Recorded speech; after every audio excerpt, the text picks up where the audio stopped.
All right, we are going to begin because we have a lot of amazing conversations to have today, and I want to make sure that our fantastic speakers have all the time to share everything they would like to share and talk about today. So thank you all for joining us. I'm Cassie. I'm part of the Voice Amplified team, and I will be moderating today's conversation.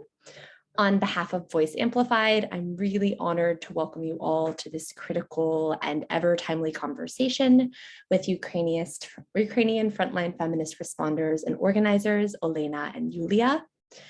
And as we know for so many of us on today's call, there has been an outpouring of public and private support for Ukraine. However, the response is following an unfortunately familiar pattern for those of us in feminist humanitarian spaces. Instead of acknowledging and resourcing local organizations, we are seeing a top-down, unequal relationship between the extremely capable local actors and international humanitarian agencies. As Voices work with women and girl-led organizations operating in humanitarian contexts around the world has taught us again and again, this arrangement always fails women and girls, even by these agencies' very own standards. Despite this public commitment by INGOs and UN agencies to localization processes, such as systematically creating ways for women and girls to design and lead humanitarian responses and incorporating their views into all phases of the operational management cycle, Ukrainian feminists, women, and LGBTQIA-led organizations find themselves left out of the current international humanitarian response and struggling to access the resources that they need.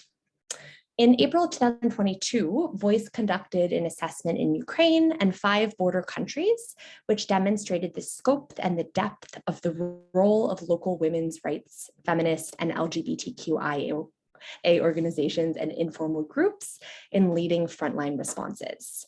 We have witnessed how feminist and gender justice movements are leading life-saving work, providing essential humanitarian aid, and centering human dignity as they support people who've been displaced and refugees from across the country. However, for many Ukrainian organizations, responding to the emergency needs of women and girls displaced by war while continuing their advocacy and programmatic work has become a regular part of their feminist practice since the Russian invasion of Crimea in 2014. We gather on this virtual space today after a critical milestone for Ukrainian women and girls have been achieved just yesterday, and we're going to be talking about that today as well. As many of you may already know, the Ukrainian parliament ratified the Istanbul Convention just yesterday, and this achievement was made possible through the tireless groundwork laid by Ukrainian feminist organizers before and during the war, and result in social and structural change and additional protection for people across Ukraine. We are really honored to have members who have been, yes, of course. We are very honored to have people who've been very instrumental in bringing this to life here with us today. So we will be taking some time to talk about the process of getting this ratified and the journey that has brought us to that ratification process. Just a few housekeeping notes, and I'm seeing that there are some people who are also still entering the room. As I mentioned at the very beginning, there is interpretation available in Ukrainian. To access this, please press the globe button at the bottom of the Zoom panel.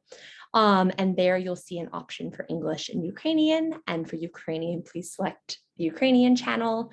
And for English, please stay in the general channel. So you would select off in that case. If you need any assistance at any moment, please use the chat box and a member of our Voice team will respond to your request. And at the end, we are going to have time for questions from today's speakers. So if you have any questions, please put those in the chat and we'll make sure that there is space and time to ask them at the end.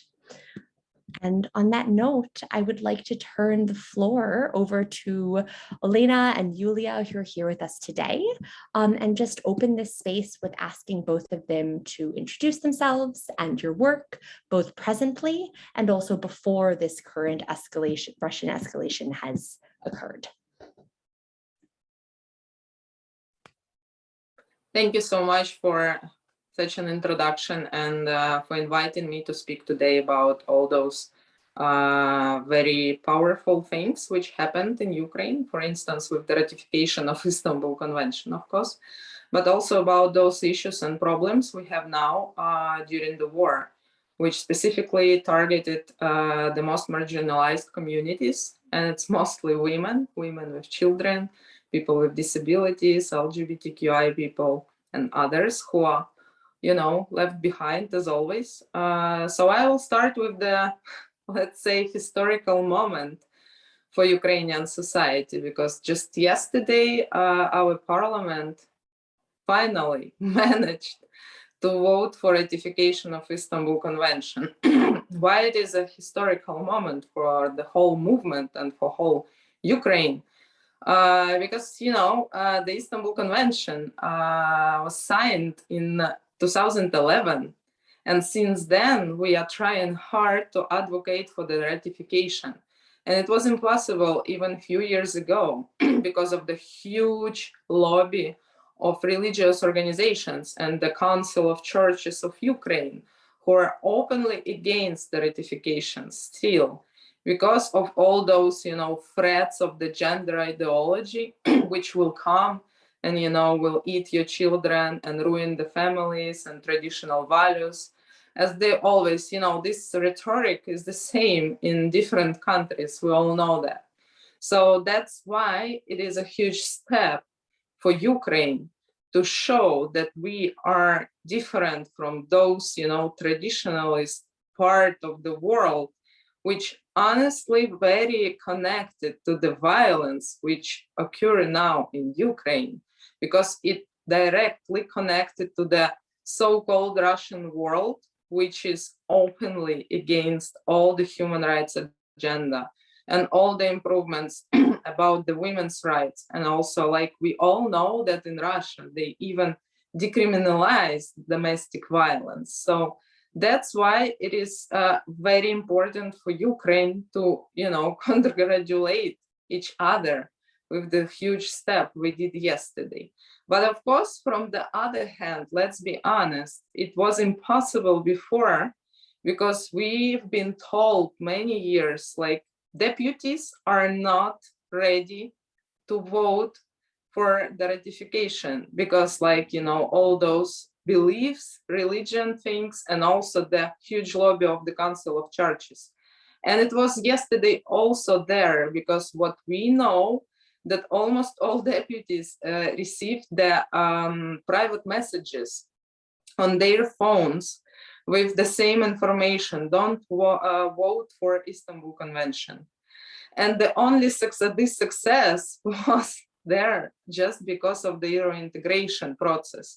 So what we observed that, the president team and the cabinet of ministers, due to Euro integration processes and the candidacy of Ukraine in the EU, they knew that this is one of those Euro integration law which should be ratified. That's why it happened. And of course, the huge women's movement, many organizations did so much to make it happen, especially during previous 4 years. Like many actions, 2 petitions, which, collected 25,000 of signatures to the president with the demand to put this in the parliament for voting. So it was done, everything was done what was possible. And of course, we were waiting for the ratification before the war, because we just finished informational campaign on the petition. And then it was women's marches planned in different parts of Ukraine. But of course, we were pushed to cancel it due to the war. But the result is the result. We are happy and we are celebrating as much as we can, of course, in such situation. But we already know that many political forces, including those political parties like Batkivshina, today I heard that they have a plan to go to Constitutional Court and to withdraw the Istanbul Convention ratification. So we will see what will happen next, because now it seems like it is a huge discussion and many forces trying to be involved in this process. So that next step for us is to defend what happened yesterday. So we are waiting now for the signature of president, and then it should be implemented to the domestic legislation.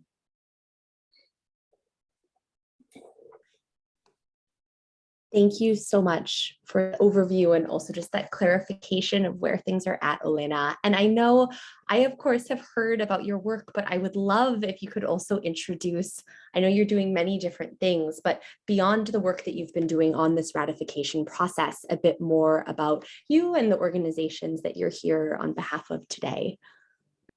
Yeah, now I represent two organizations. One is the Inside Public Organization, which were registered in 2008. And this is LGBTQI NGO, which works for defending the human rights of LGBTQI people and also providing different services, legal consultation, psychological support, and many other things. So that was before the war. And I also represent the Women's March, March Zinok, which is feminist initiative, which before the war were mainly responsible for informational campaigns for ratification of Istanbul Convention and public actions. But now, then the war started, we almost completely reoriented ourselves to give more support for the most marginalized communities. So now we are providing shelters, we're providing people direct support with all those necessary needs. They have hygiene packages, medicines, food, hormones for trans people. I already told you about shelters. That's the temporary houses for people to stay. And we also transfer people to border countries, which still more safe than Ukraine, to find at least temporarily families to stay there during the war. So basically then afterwards they can go back. We also provide psychological support for women and also for LGBT, like it's separate directions and it's 24/7. So people can go there and receive the crisis support. And also now it's also available the long-term consultations also without any fees.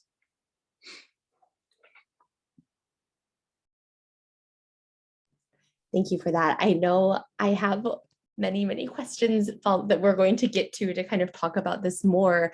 I'd like to invite Yulia to also come in and talk about the work that you've been doing both before and after and what's happening currently.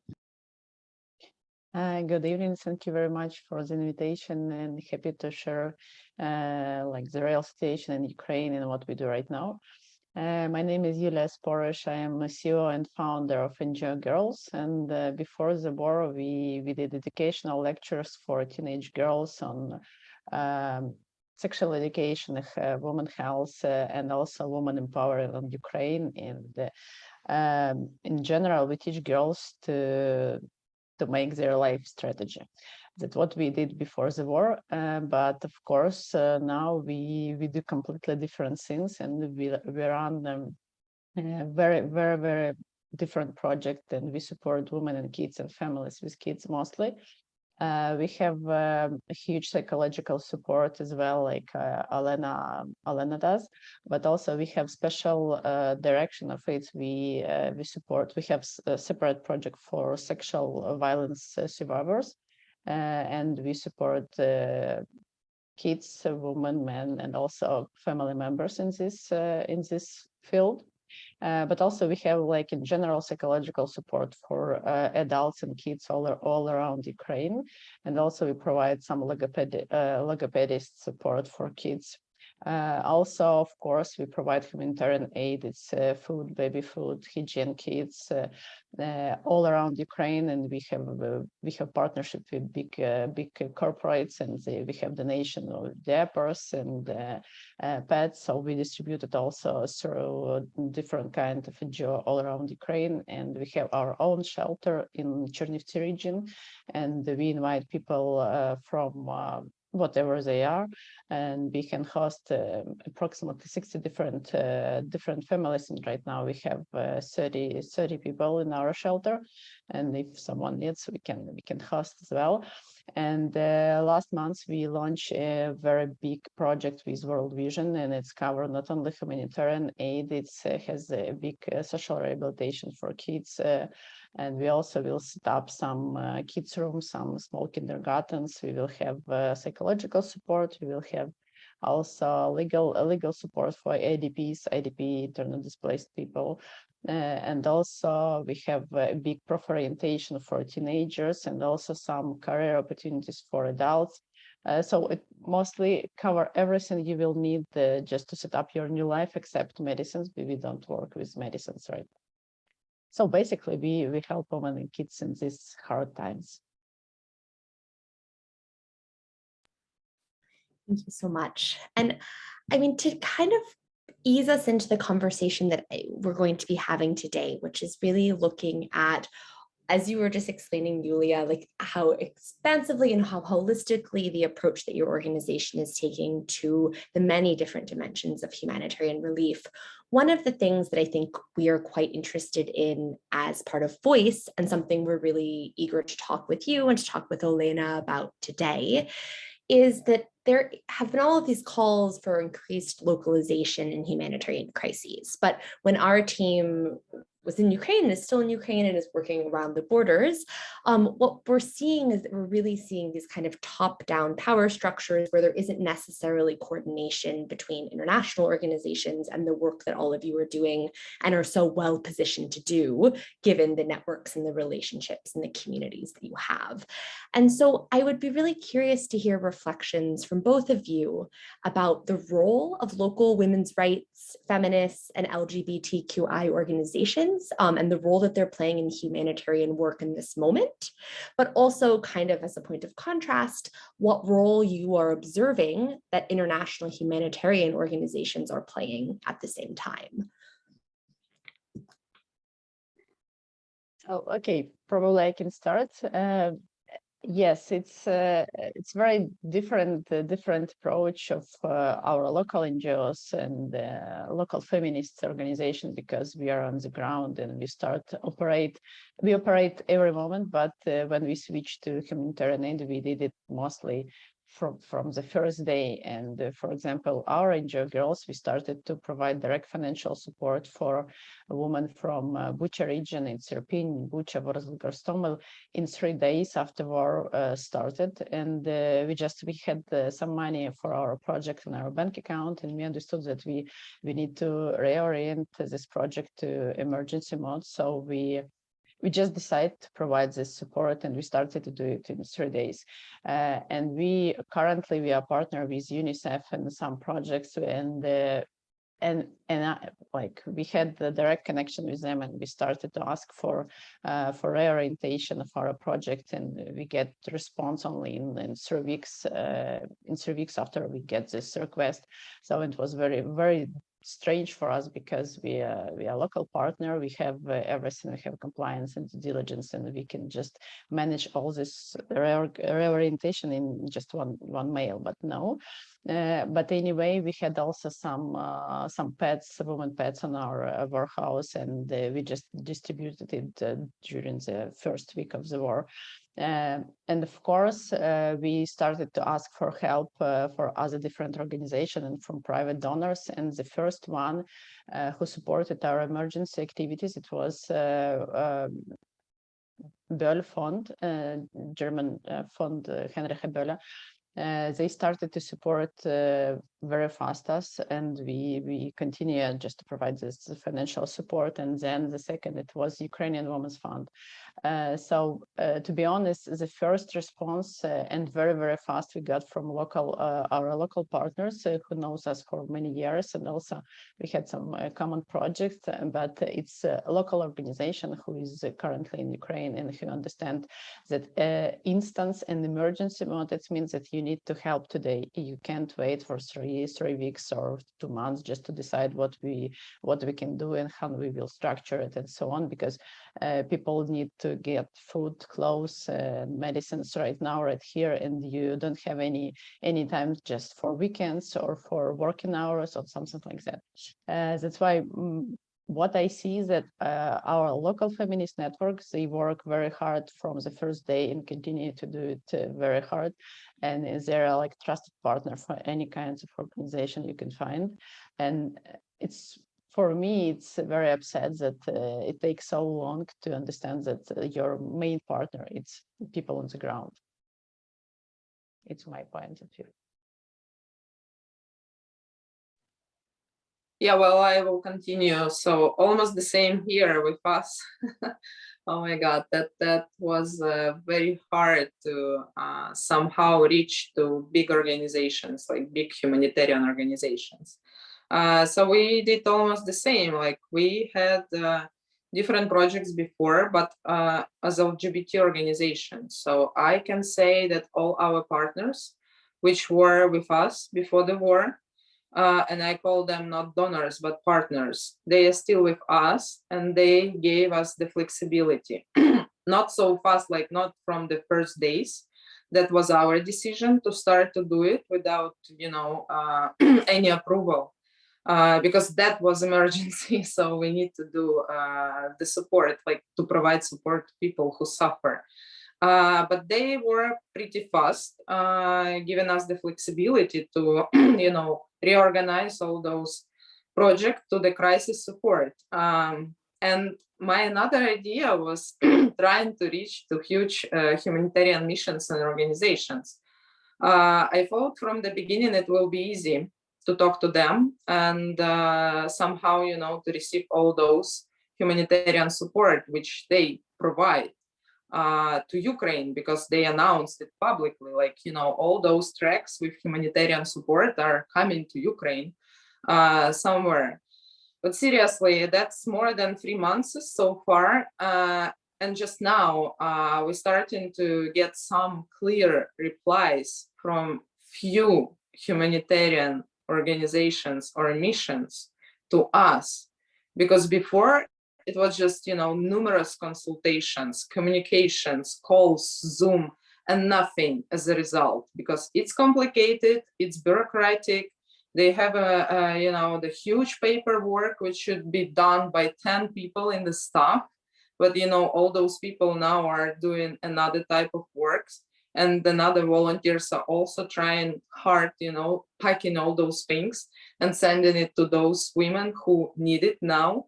And another issue also, like with medicines, many organizations in Ukraine still don't do this work because it's complicated. To get medicines from abroad, you need a special permission and you need to fill all those papers with the medical institutions. That's what this reply I received from different humanitarian foundations. After 2 months of the work, they told me, like, if you need medicines, go to some hospital and do an agreement with them, and they will receive all those medications. But my question is, and then what? Because we are that organization which received from people direct requests via the Google form. So, we need to pass it to them. They are not going to find it in some hospitals. That's one problem, because they don't have access to hospitals in many cases. And another issue, that usually in those hospitals, you won't find anything after they received it because of the corruption. And because, somewhere all those things, like from humanitarian convoys, just disappear in Ukraine, and you can't find anything, like, the whole tracks can disappear somewhere on the way to the point of destination. So the main problem with huge humanitarian foundations, they, copy pasting all those strategies from previous wars, like in Afghanistan and Syria, and they just do the same in Ukraine, trying, just to do like the previous work without any questions to local organizations. Because local organizations already have all those answers. Like, we already know the needs. We know what is needed here. Like, we already have an analysis of the requests. So we can tell them what kind of those, products and support they need to, transfer to Ukraine and where, not on the public squares in the big cities, because many people live in the villages. They don't have a possibility, even a possibility to go to some, center city and to stay there 12 hours in the queue to receive at least something like some food, or the water, the bottle of water or the bottle of oil once a month, just once a month. Can you just imagine that? That's not enough. That's obviously not enough. And they don't have any access to medicines, but they need it because, if we will analyze those requests which we receive, that's mainly medicines for babies and for adults, and of course diapers, hygiene, packages, and food and clothes and everything else. With, of course, some also need a relocation, but that's another issue. So basically the main problem that I see, that humanitarian missions and organizations, they don't want to do additional work. They just want to keep, those ways and those, approaches which they had before. They don't ask about the needs of marginalized communities. I'm not saying like they don't care, but sometimes it seems so, because they just want to keep their work in those scope which they did it previously in many countries, But Ukraine, it's not Afghanistan, it's not Syria, and all those countries also not pretty similar. So the first thing which they need to be, which they need to revise, it's first step, go to the local organizations and ask them what is needed on the ground, and then provide this specific support, and this will be productive.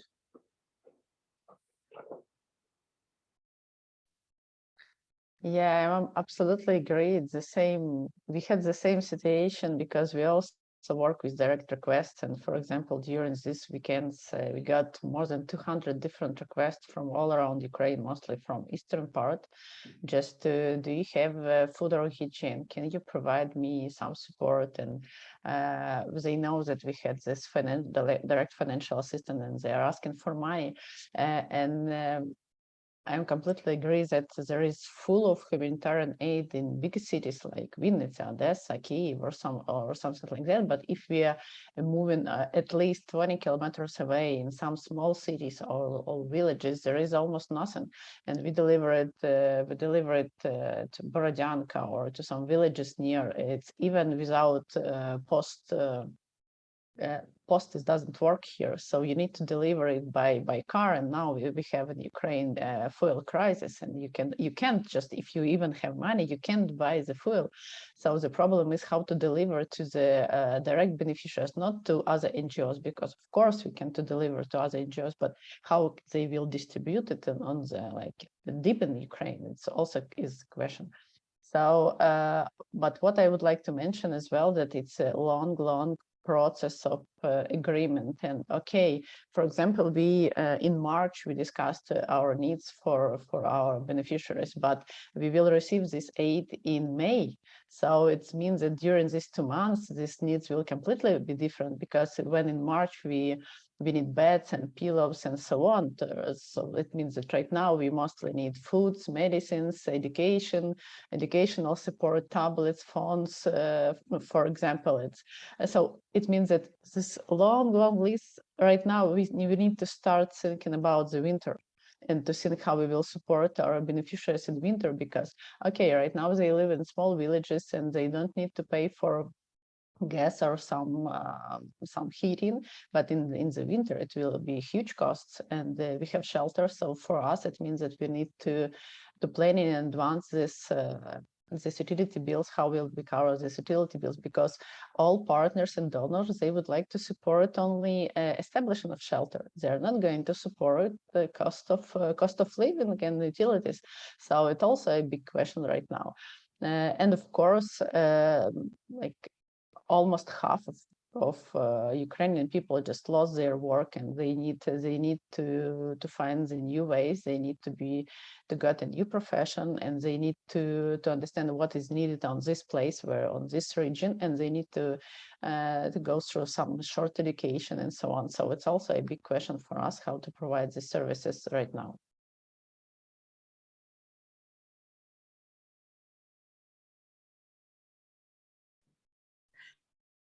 Something I'm hearing both of you speak to is basically the power, but also the resilience of community networks in responding in a situation like this. And I feel like, especially as feminist organizers, how we engage and work with the communities that we operate in is really key to part of the feminist practice and what sort of sets it apart. And I would be curious, especially given the reflections that both of you have just shared on the challenges in the bureaucracy in accessing the financial resources, but also material resources that are needed in a manner that matches the needs that are coming in. What role you are seeing the community networks that you have been part of building, that you are part of, playing in responding in real time to needs as they shift and change. And let me know if I should reframe that. This is a very good question, honestly.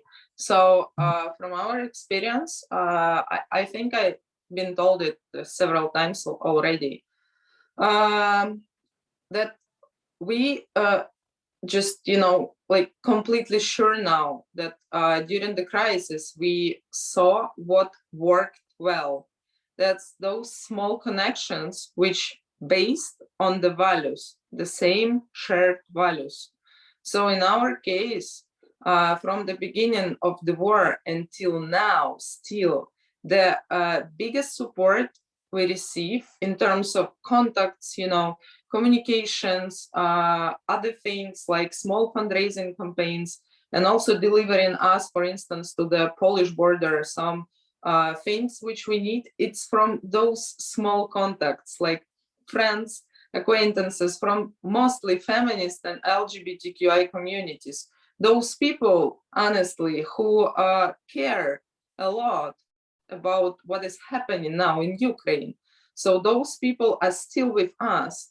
And it's not about structures and bureaucracy. That's about passion. That's about, belief in human rights, in humanity. So we just share the same values. That's why we are still in the, very strong connection. Like I was joking, like during the war, we just find out that nothing, just it's nothing there. Only like faces, like face-to-face communication, and via phone. Like no email, no Zoom. We started just with phones. We still have many boxes which came to us, with all those signs, like it's just written there for Olena Shevchenko and the phone number. So people just calling, to each other, connecting like 3, 4, 5 people, and then you get the box to the Polish border and you can take it from there. So this is amazing, but this is something, honestly, which should replace that heavy and useless structures which all those international consortiums created during the hundreds of years, because it doesn't help seriously. Like Yulia already told, like we have all those very funny stories. Then, for instance, just now, a few days ago, we received some amount of this, very warm blankets. We asked for that in February, and now it's June. It is not like the main thing we need now. So people just don't understand that needs also need to be, adopted each month, because they are changing. And we can't wait 3 or 4 months, because it is a war. People dying on the streets each day. Like if I will come back to that person in the few months, I don't think it will be, somehow helpful for those people who need the support right now. That's why basically we took a responsibility on ourselves without, any of those things which now Of course, I understand like the basis of fear of many organizations who don't work with some issues, or for instance, they are trying not to send directly money because we still don't know what will happen after the war. Like what will Ukraine do with us? Because like it's not very, possible way for organizations which are legally registered. Like for instance, I can't send money from my personal card, but I did it and I'm still doing it because some issues are more valuable than others now. So, and that's why I think that this should be the basis of our revision of all those international useless structures, and we need to create something else. And I think like we have a lot of experience, and not only in Ukraine, we can also apply to the experience of other countries with the conflicts and wars, because those local organizations and activists, experienced ones, they're still there, but nobody listened to them. Yeah, I will continue, Elena, because it's almost the same. What we see is that when we are asking for some support and we are writing for emergency amount, and we expect that we will get answer okay during next 2 weeks, for example, but we still need to wait for a month just to, okay, we will work with you. You went through our due diligence and you are okay, so we are ready to work with you, and we are ready to support you, for example, for $10,000, but right now I need to make a completely different application because I have different needs, and my beneficiaries, they have a different needs. For example, right now we are not looking for psychological support because we have 4 different projects on this topic. But right now I need other tasks, so I need to work on. And what else? In general, my point of view is that there is still very low trust from international NGOs to Ukrainian NGOs. And it's very strange because we need to do so huge paperwork. We need to go through, even during the wartime, we need to do through tenders. And for example, we are buying food kits. For me, these food kits can cost around 500 of hryvnias, but I can buy it much cheaper from a small regional provider. But I can do it. I need to buy, for example, using Ashan or Metro or other international retailers. But for me, it means that I need to spend time to just sign in all these contracts to check, and I understand that my price is at least 20% higher than I can do in a smaller provider. And all this like financial reports, I understand that it's important, but like I feel that it's like just very low level of trust for our NGOs, that we will not eat in all these food kits, we are not wearing all these clothes, and you just need to if you would like to check and to go through any kind of audit, you just to call some of our beneficiaries and to ask, did they receive this? Yes. So my point is that right now we need more flexible applications, and okay, we are supporting these groups of people in this region, and we are going to provide this kind of services and or some foods or hygienes or so any kind of support, and just then we will report what we did. And it will be the best way for us we can do it very fast and to help right here. And in the same, I'm still collecting money for my personal PayPal account and for my personal card, and I'm still sending money to people if they're asking, because urgent situation, some families, they are at hospital in reanimation, and 2 kids are right now in hospital, and I need to send money just to buy some pills, and without these pills these kids will die in 1 day. So my decision is just to send them money, not thinking about some I don't know, some confirmation or to check it with doctors and so on. I know that I got these calls from volunteers from Poltava. I know that they are helping these kids, and I'm sure that they will buy this this medicine. So there is no doubt I will send my money. Not my, but I collect it on my personal card. So for bank system, it's my money. Okay, so we do the same.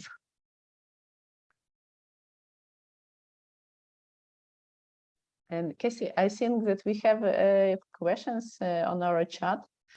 Should we answer them right now or later? Yeah, so we were going to ask questions at the end. And I Okay. think but I'm happy to call them into real time as well. I know one of the questions that has come up is around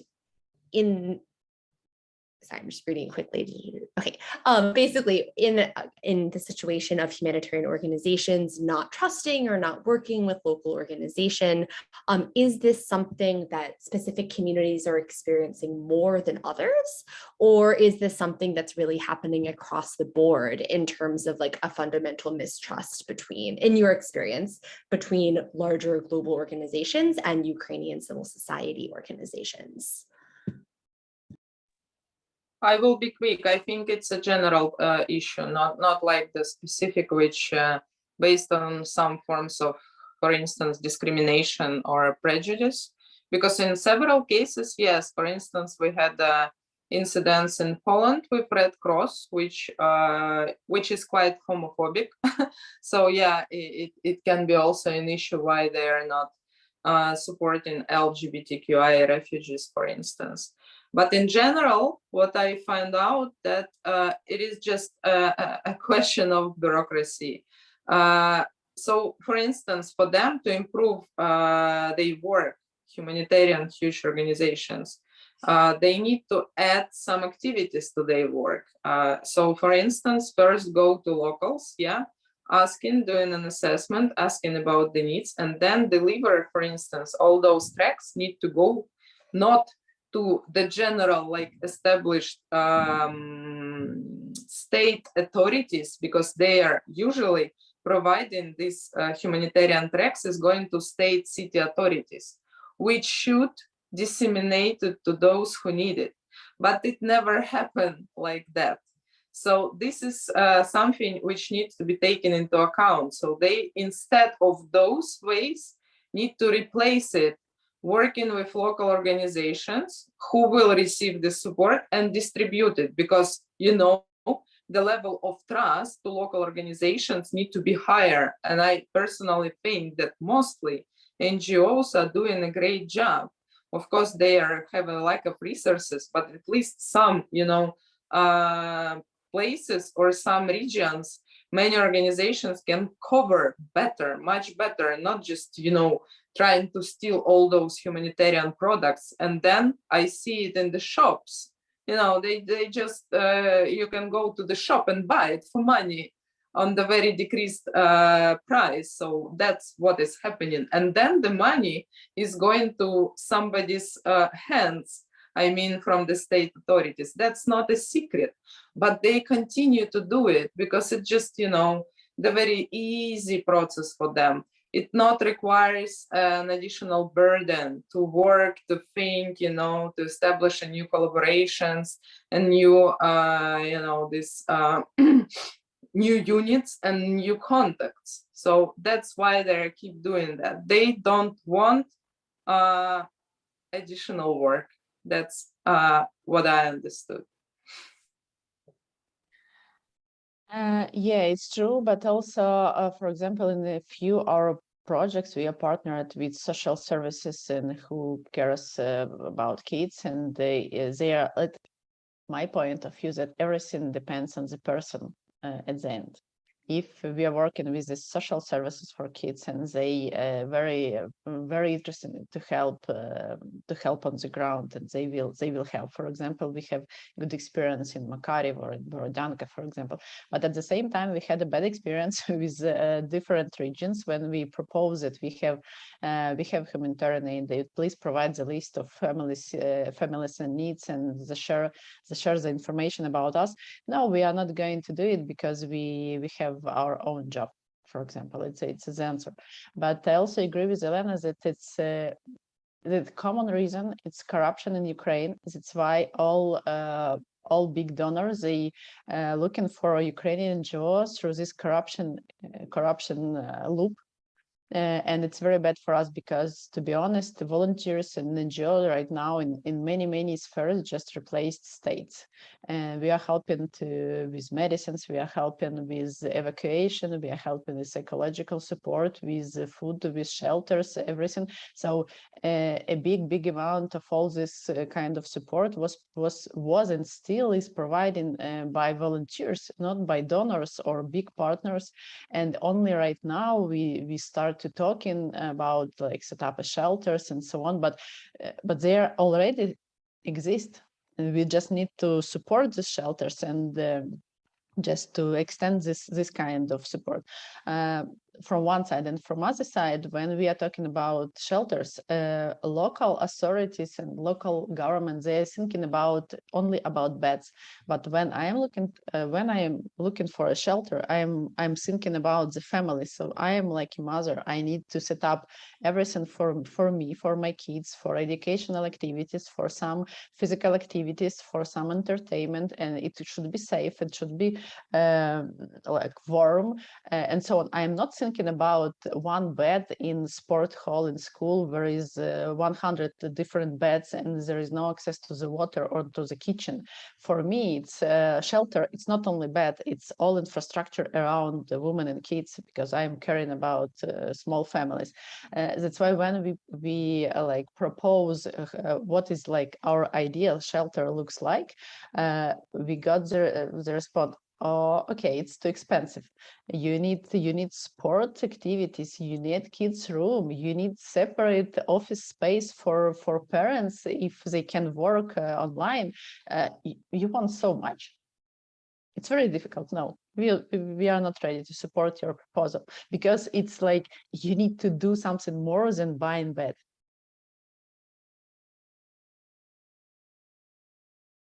I mean, I used that word dignity and the role that feminist organizers play in promoting holistic responses that are rooted in dignity very intentionally, because I think that's something that is bizarrely too common in cases like this, where asking for a level of dignity, a level that is beyond just the bare minimum, can receive pushback from especially donors or organizations. And I think the logic is in exchange for scale, but I think it really brings up like very problematic questions about how we're treating humans, even in the midst of a conflict and a war. And so, yeah, it's something I'm seeing. I'm wrapping up a project with a group of Afghan refugees here in Albania right now. And it's been kind of a point of debate and conversation here too, around what it means to ensure people in any kind of resettlement situation are receiving beyond just the basics to live lives the ways they want to, even in places of transitory states and moments of transition. So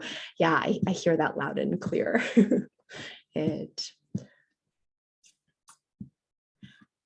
All right, I'm seeing a bunch of questions kind of start to come in to the chat. Yeah, and I see Sandra's comment about what exactly this in Afghanistan as well. And I'm aware that time is running in the way that it always does. So we are going to start opening it up to questions. But I know one of the things we wanted to make sure we held space for from both of you is, this has been touched upon, but what are how are the resource needs of feminist and LGBTQIA organizations changing in this moment? And very specifically, like, what do you need right now? Like, if there are people here that are like, how do we support? How do we do this?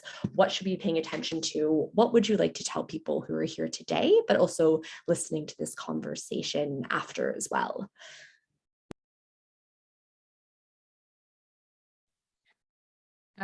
Okay, so probably I will start. Of course, we need support not only with money, but also with some advocacy. And in some, of course, like we are a small team, and right now we are growing extensively, and we hired new team members, and we need to teach them as well and to get some support on just to bring more capacity to our teams, and we are working in it. And you know, on this topic, we have a big support from from big partners. It's okay. But what I told before, it's about flexible planning and about, okay, we are ready to support you, for example, for $100,000. Okay, it means that you as usual, we can spend some part for administrative costs, but the rest, please make it flexible for us, because right now we need, for example, shoes for kids, but next week probably we will need some water filters or something like that. And of course, we need every day we need food and hygiene kits for all around Ukraine in the same needs. But one day we will have a request for we need to pack our kids to school. So we will need some papers, pens, pencils, and so on. We need to pack these kids. And then there is again will be the autumn and summer, and we need to buy new clothes and new shoes for adult and families. And so any kind of activities, it should be on time. That's the flexibility is the main reason. And also right now we have support from smaller, what I see that for example, my NGO, we have support from smaller NGO, not for a bigger one, but smaller one, from Czech Republic, from Australia, from some other. It's small NGO support small NGO. They have more trust. And of course, we have a big partner like World Vision, but it's a huge amount of paperwork and bureaucracy around it. But of course, it's a big long-term project, and we are happy to be implementing partner for it. But big donors, they don't provide flexibility. Small donors provide. That's what we need, that flexibility. Well, yeah, I will continue. The first thing which is needed there, on this, let's call it like the top level, we need the visibility and attention to the issues of, those people who are in the shadow of the war. So basically, those who have all those burden of, taking care about others. Like this is the most marginalized families, which consist usually from, women with many children, who is also taking care about the elderly people and people with disabilities. And of course, the marginalized communities like LGBT, people living with HIV, and others who also have this additional burden, of the discrimination and also this bad attitude, let's call it like that, in the society. Because we had many cases, for instance, then we just put people from those general shelters, like Yulia already explained, with many beds, in the same place, in the sport hall or somewhere in the school. Because people call to us and saying those people who are responsible, from the government for the conducting of the shelter and taking care about that. They just one man called me and said, like, I'm a director of the Lviv shelter.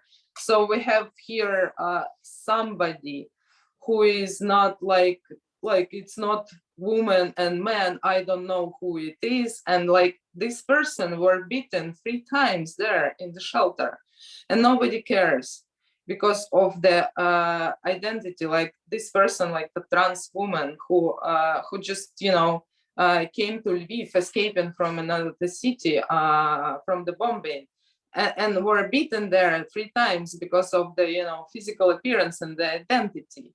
We had many cases of those, which is still happening in Ukraine, and nobody cares because it's not the right time for those issues. And another issue also, like who taking care about all those women who still there in those cities under occupation, because they just can't leave, because they just even in many cases can't go downstairs from the building because the elevator is not working and they are taking care about people with disabilities. So who will be taking care about those people? Because the government mainly others who are supporting Ukraine is trying to help the army. And this is a very good thing, but also we need to support other communities. We need to understand that they have now urgent needs because they are on this line of the survival. So this is why it is so important to give resources to small local organizations, average organizations, and initiatives who are providing that address support for those people who need it. Seriously, we are so tired because it's still like one endless day. Then you just get up like at 6 at 7 and starting to respond on all those requests. Each day we receive few thousands of requests in our Google form. We just, need to close it. We open it for 15 minutes approximately, and we receive almost 1,000 of requests or even more. And you can't imagine, like, it's not possible. No one has enough capacity, in terms of the local organizations to support so many families. It's not just one woman. That's usually a huge families, 3, 5, 6, 11 children. And yes, they have documents, like they are not cheating us. So, and this is like, it's just the start, believe me, because it will be worse, because people just on the limits of money now. They don't have jobs, like Yulia already told us, like they don't have houses, they don't have buildings, and it will be winter soon. And like they are still there and they will be there.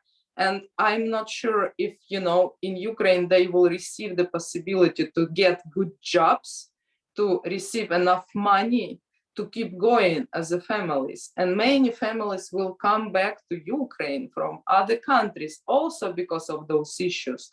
Because, they also are going off the limits of their savings. And in many countries, it's now, all those supporting programs are limited. So they will come back to Ukraine and we need somehow support them here.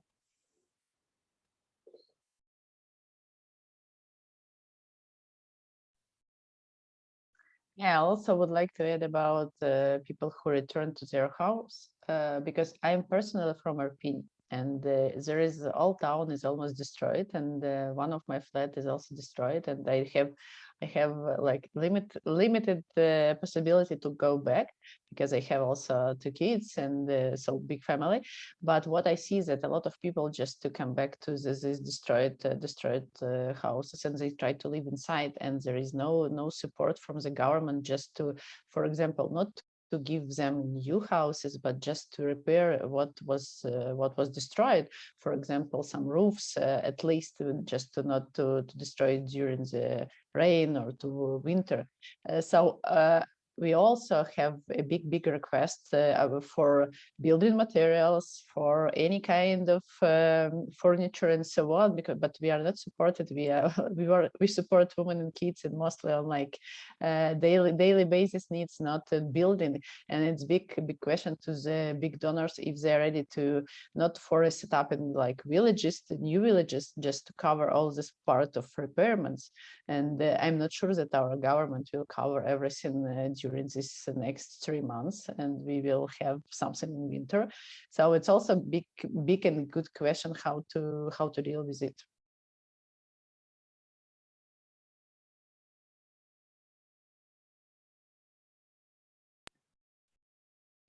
Thank you both so much. I see that we have some questions and some conversations happening in the chat in real time in response to what both of you have been sharing, and including questions around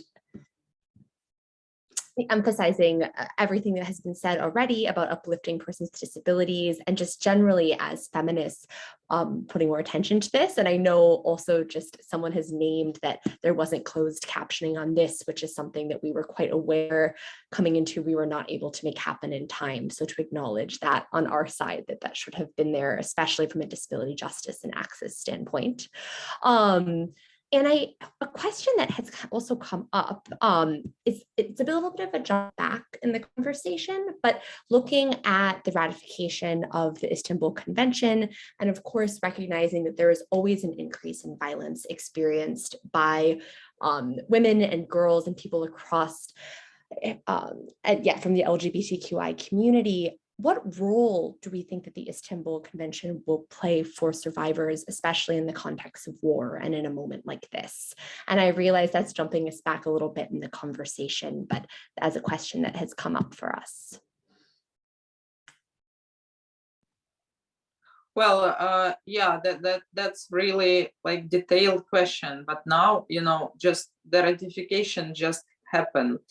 So it's not like a miracle and tomorrow we will have, all those instruments. No, it will be a period of implementation of the norms of Istanbul Convention to our laws, domestic laws. Without that, of course, it will be not practical, to talk about anything. And talking about the war, seriously, we have a huge increase on the domestic violence already in Ukraine. And it's even in those circumstances that not each organization can,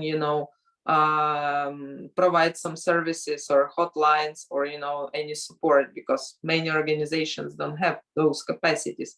Even in such circumstances, we already noticed the huge increase on the domestic violence. And from the beginning of the war, it was totally impossible even to call somewhere. Like no police, no emergency, nobody. Now it's, from step to step, like step by step, it's going a bit better. But believe me, if you will, for instance, analyze those articles about domestic violence, you will see how, for instance, police, which kind of attitude in many cases, not all, of course, but many cases, they have towards this domestic violence. Like we came there and we saw the man who, psychologically abused the wife, and also he have a gun. And we just talked to him, in a very common manner, trying to urge him not to do such, things. Like they are trying just to make the impression that this is not a crime. It's just something very private happening in the family. And they just came there and talked to him like man to man, and it will improve the situation, but that's not the case. And the Istanbul Convention is clearly stating that this is a criminal offense and it needs to be punished in a criminal way. The same applies also to sexual harassment, because before it was impossible. And honestly, in the military towards women, we have a huge increase in this harassment, and nobody taken care about that as well, because that's not the right time. We have many other issues, of course, but Istanbul Convention hopefully will give all those instruments to people, at least to try to protect themselves. Yeah, I think it's a long way for making it real. And to be honest, we need to be visible with all this domestic violence and GBV, because in Ukraine there is still not the problem. It's something that women just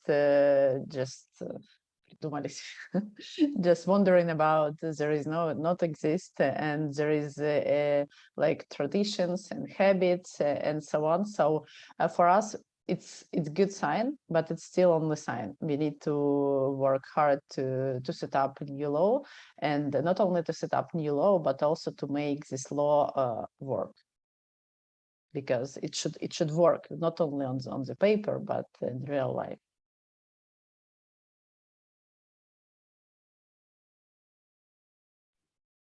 Which I think brings us back to what Yvonne was spoken about earlier about the strength of community networks and how critical they are to, of course, response, but also the shifts that need to happen to turn laws like this into the cultural changes and policies that bring about change.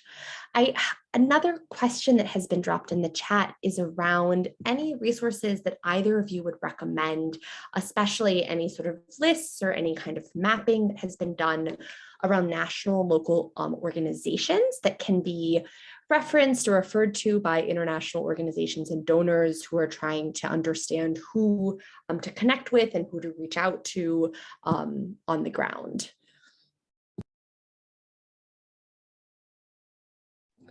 Yeah, that's not the first time I received this question.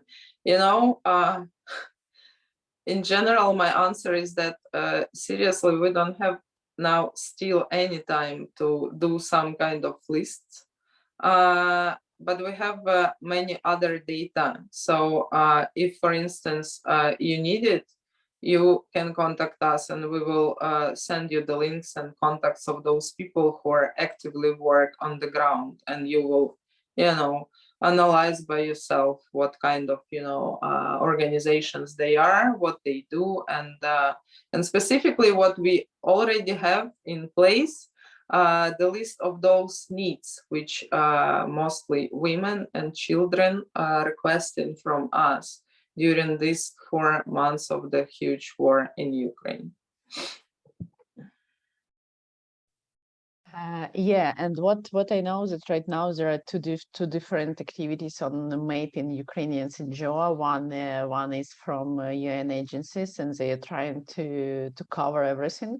And also there are some new initiatives also working with mapping, but it's still, my opinion, it's like bad time for mapping, because we are overwhelming. We have so much to do, and filling all this mapping and just to describe in each region what kind of support you provide. I am not going to spend time of my team just to fill in this form, because it's useless. If you would like to find a good local organization, just specify, I would like to support LGBTQ, or I would like to support women or kids in special region, or kids with disabilities. And of course, in each sector, you will find from 2 to 10 trusted provider, and you can talk directly to everyone and to decide what kind of partner you would like to work with. And it's very easy. You just need to spend 3 or 5 days just to make assessment, because any kind of donors, they have so strict and so narrow niche they work on. So you just need to find the right partner on the ground, and it's very easy in Ukraine because all NGOs, we know each other. All feminist NGOs, they working together. They have advocacy campaigns, they have some networks, some mail list, and so on. And if you have a good proposition, you will find partner for sure. Yeah, I will just quickly add, seriously, then if I will calculate how much time I spent for this useless communication with all those forms, I can spend this time very productively on many other things, like reloading of all those tracks with the humanitarian support, and also packing and also contacting the directly people. So my decision was, I made this decision almost a month ago. So no more time for all those useless things. I'm not sending any forms anymore. So if you want any assessment, what can I do? I can give you half an hour of my time speaking, talking via phone or Zoom, or come to our humanitarian hub and you will analyze by yourself. So I think for those organizations who have a huge money and resources and time and vacations and everything like that, you will find the time to do it by yourself.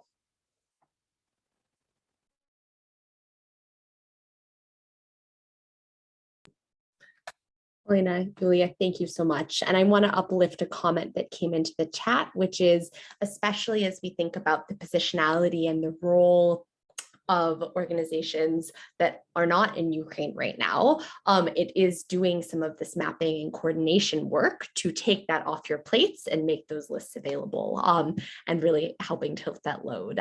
I want to uplift that Nino has dropped socials for both of your organizations into the channel. So I really encourage everybody here today to follow those and to get those links. And of course, we will also be following up with those in the email that we send after this. But I believe those are the follow-up questions that we have.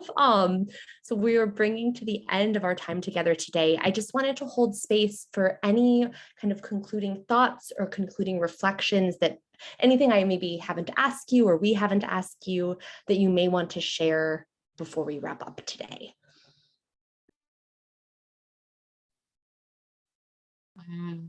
I would like to encourage everyone just to work directly with NGOs, with our locals. And if you have questions, just drop a message. It's very easy. We answer every day. We are very open and we are ready to talk. If you have some doubts, just call and ask. And everything working in this way.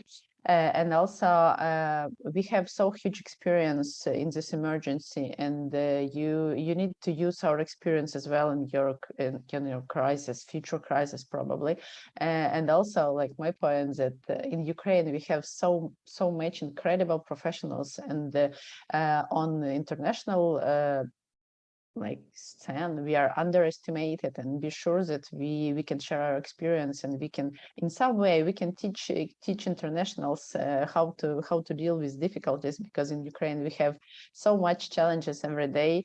And also I would like to cooperate with any one of you in terms of, if you're already a local, if you need to know local contacts or something on the ground, just ask us, and we will help and we will support. And also I think that our experience is incredible, and we are going to share it after the war, of course.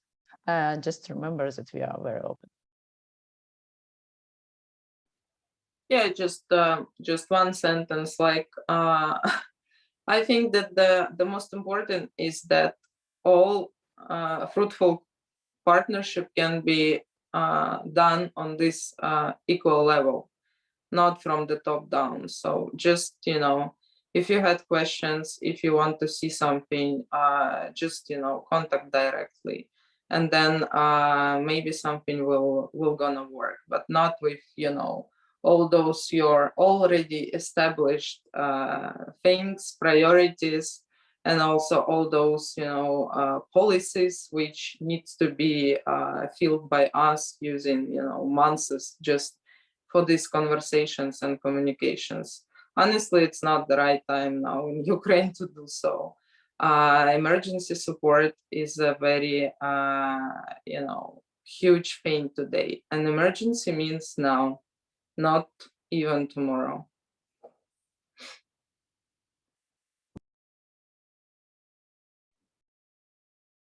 Thank you both.